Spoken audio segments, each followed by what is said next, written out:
Click করুন অ্যাপের bell আইকনে আর সাবস্ক্রাইব করুন এবিপি আনন্দ। সব সময় থাকুন খবরে। ছট পুজো নিয়ে রাজ্যের কোনো পরিকল্পনা নেই।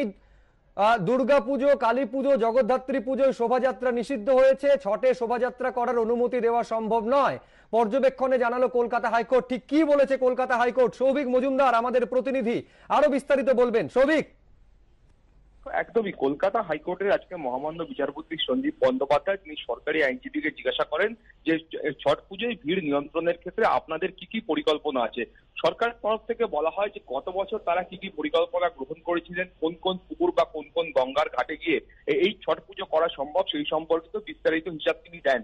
কিন্তু এবছর ছট পুজোর ভিড় নিয়ন্ত্রণের ক্ষেত্রে কি পরিকল্পনা বা কি পদক্ষেপ গ্রহণ করা হবে সেই ধরনের কোনো পরিকল্পনার কথা কিন্তু সরকারের তরফ থেকে এখনো পর্যন্ত আদালতে বলা সম্ভব হয়নি। এবং তারই প্রেক্ষিতে মহামান্য বিচারপতি সঞ্জীব বন্দ্যোপাধ্যায় তিনি এটাই বলেছেন যে ছট পুজোয় ভিড় নিয়ন্ত্রণ কিভাবে হবে সেই সম্পর্কে সুনির্দিষ্ট কোন রকম পরিকল্পনা সরকারের কাছে এখনো পর্যন্ত নেই। এবং তারই প্রেক্ষিতে মহামান্য বিচারপতি আরো বলেছেন যে দুর্গাপূজার ক্ষেত্রে, কালী পূজার ক্ষেত্রে এবং জগদ্ধাত্রী পূজার ক্ষেত্রে কোন রকম বিসর্জনের শোভাযাত্রা সেগুলোকে কলকাতা হাইকোর্টের তরফ থেকে ইতিমধ্যেই বন্ধ করে দেওয়া হচ্ছে।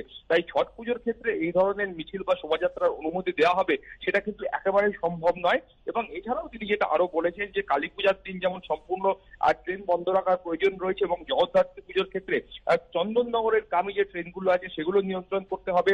এবং এছাড়াও ছট পুজোর ক্ষেত্রে আরো একাধিক নিয়মের প্রয়োজন রয়েছে এমনটা কিন্তু মহামান্য বিচারপতি তিনি মনে করেন। এবং তোমাকে বলবো যে এর পাশাপাশি সরকারি আইনজীবী তার পক্ষ থেকে এটাও বলা হয়েছে যে ছট পুজোর দিন কোন পরিবার থেকে কত সংখ্যক লোক বেরিয়ে বা ঠিক কোন কোন লোক বেরিয়ে পূজা অর্চনা করতে গঙ্গার ঘাট পর্যন্ত বা জলাশয়গুলো পর্যন্ত পৌঁছবেন সেটা নিয়ন্ত্রণ করা কিন্তু কার্যত রাজ্যের পক্ষে সম্ভব নয়। এবং এই ক্ষেত্রেই কলকাতা হাইকোর্ট কিন্তু বেশ কিছুটা উদ্বেগ প্রকাশ করেছেন এবং তারা স্পষ্টতই বলেছেন যে এই ক্ষেত্রে যে একাধিক পূজার ক্ষেত্রে এখনো পর্যন্ত যে বিধিনিষেধ আরোপ করা হয়েছে সেই বিধিনিষেধের বাইরে কিন্তু ছট পূজাও নয়। অতএব দুপুর 3:30টার সময় এই মামলার বিচার পর্ব আবারও শুরু হলে সেই সময় কলকাতা হাইকোর্টের তরফ থেকে কি কি বিধিনিষেধ আরোপ করা হয় বা শর্ত আরোপ করা হয় সেটাই কিন্তু এই মুহূর্তে দেখার। শুভজিৎ। ধন্যবাদ সৌভিক।